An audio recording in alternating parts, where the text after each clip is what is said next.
Bonjour. La dématérialisation croissante des services et de l'économie a fait de la question de la protection des données personnelles une préoccupation majeure. À cet égard, une évolution très significative va entrer en vigueur le 25 mai 2018.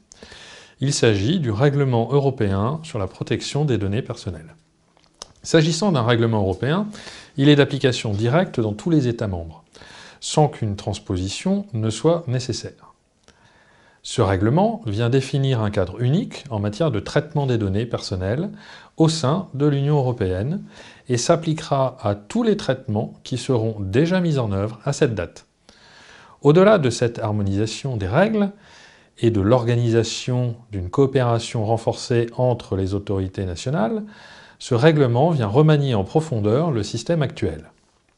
Il vient ainsi en particulier renforcer les droits des personnes et faciliter l'exercice de ces droits.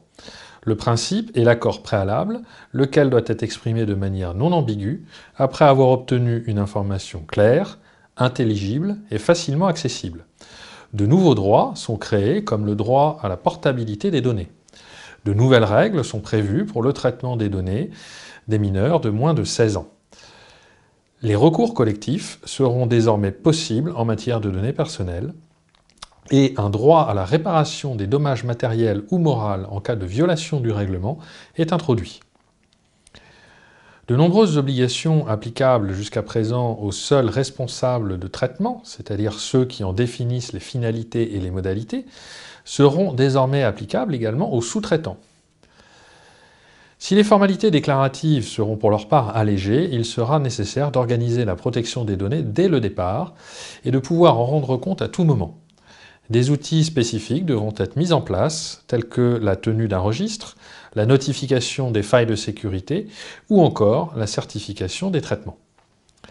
De nouvelles sanctions seront par ailleurs prévues, pouvant aller du simple avertissement jusqu'à des amendes pouvant atteindre 4% du chiffre d'affaires mondial.